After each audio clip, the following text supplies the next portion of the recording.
Madame la maire, mes chers collègues, la crise sanitaire, sociale et économique que nous espérions pouvoir laisser derrière nous au début de l'été, pour n'avoir que ses conséquences à gérer, est hélas de retour et semble s'installer dans la durée. Les décès, les emplois supprimés, les commerces de proximité en grave difficulté, la pauvreté qui progresse, c'est un triste et sombre tableau qui se dessine en cette fin d'année 2020.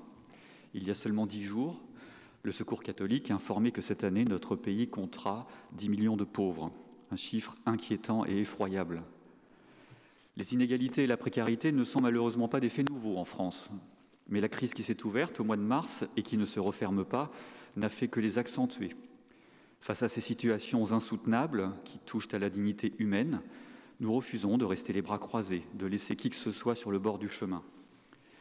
Dans cette crise, vous le disiez, Madame la maire, en avril dernier, il y a trop de victimes, trop de souffrances, mais des espoirs qui se dessinent autour des nouvelles solidarités. Le défi auquel nous faisons collectivement face est de deux ordres. Maintenir le lien avec celles et ceux qui n'osent plus sortir de leur domicile en raison du confinement, et d'autre part, aller vers les habitantes et habitants qui ont besoin d'une aide sans percevoir que la collectivité peut la leur apporter ou sans oser s'en saisir. La question du non-recours est plus que jamais majeure face à cette crise. Heureusement, comme souvent à Rennes, toute la chaîne de solidarité se mobilise. Notre CCAS, le Centre communal d'action sociale, est en première ligne des services publics, tous mobilisés, rappelons-le. Je veux ici saluer les agents de ce CCAS, engagés au quotidien auprès des Rennaises et des Rennais en difficulté, des familles monoparentales, des personnes âgées, des étudiants, des personnes sans domicile. Dans nos quartiers, les espaces sociaux communs sont évidemment restés ouverts et permettent aux habitantes et aux habitants fragilisés de venir trouver une aide et un conseil. Les associations sont bien sûr elles aussi en première ligne, en particulier celles chargées de l'aide alimentaire. Le village alimentaire du Bois-Perrin est un lieu central d'une extrême importance qui nourrit de nombreuses familles chaque jour. Rappelons au sujet du tissu associatif rennais que notre rôle d'élu ici est moins de dire et faire que d'écouter et faciliter. Ici, en créant des temps de coordination entre services publics et associations, là, en mettant à disposition des salles ou du matériel, ou bien encore en appuyant financièrement tel ou tel dispositif, comme nous vous le proposerons durant ce Conseil. La complémentarité entre l'action publique et l'action associative est un aspect fondamental de notre engagement contre l'exclusion et la pauvreté. Et puis, il y a les Rennaises et les Rennais. Et ce soir, je veux rendre hommage au formidable élan de générosité et d'engagement dont elles et ils font preuve. Il y a maintenant un mois, notre collectivité créait le dispositif des volontaires solidaires. Merci à mes collègues Yannick Nadessan, Rosane Andro, Xavier Desmaux, Gwendoline Affilé, avec qui nous nous sommes engagés pour que ce très beau dispositif puisse voir le jour.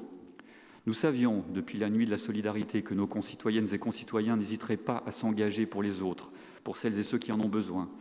Eh bien, en 3 semaines, ce sont presque 500 personnes qui se sont mobilisées, ce qui nous a d'ailleurs conduit à faire une pause dans les inscriptions. Avec ce mécanisme, nous préfigurons la mise en œuvre de la réserve citoyenne, un engagement que nous avons pris devant les Rennaises et les Rennais au cours de la campagne électorale et qui démontre plus que jamais sa pertinence et sa nécessité. Dans une société chaque jour plus crispée, plus divisée, qui peut parfois uniquement par détresse ou perte de repères, rappelons-le, verser toujours plus dans l'individualisme et le repli sur soi, toutes ces étincelles de solidarité sont à la fois encourageantes et rassurantes. Malgré la crise, nos services, nos instances et nos institutions fonctionnent le plus normalement possible et les pouvoirs de notre maire n'ont pas été renforcés dans le cadre de l'état d'urgence.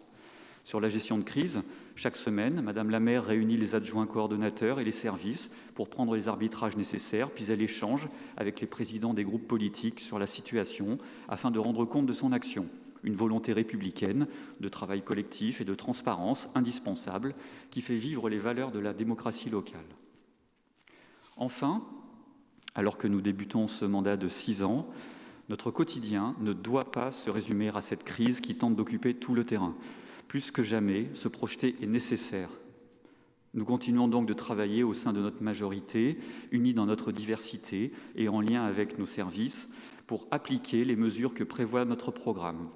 Nous nous devons de poursuivre notre chemin vers ce nouvel horizon plus juste, plus durable, plus démocratique que les habitantes et habitants de notre ville ont choisi de se donner.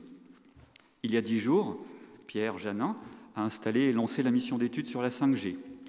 Il y a 2 semaines, nous avons ouvert ça a déjà été évoqué, le centre d'hébergement d'urgence d'Estrémadure et 1500 arbres ont été plantés sur le site de la Prévallée, cher Didier Chaplon et Daniel Guillotin. Avant les vacances de la Toussaint, Marc Hervé, Valérie Faucheux et Didier Lebougeant ont fait le point sur la transformation de notre centre-ville. Il y a 5 semaines, Rennes Métropole a approuvé, cher Mathieu Teurier, la baisse des tarifs du Star pour les jeunes et leur gratuité pour les enfants. Je pourrais ainsi multiplier les exemples, mais je m'arrêterai là. Oui, mes chers collègues, notre ville répond présente pour faire face aux défis de l'instant, pour répondre à la crise qui frappe notre société et pour penser avec un E comme avec un A, oserais-je dire, pour penser, disais-je, et préparer l'avenir de notre ville. Je vous remercie.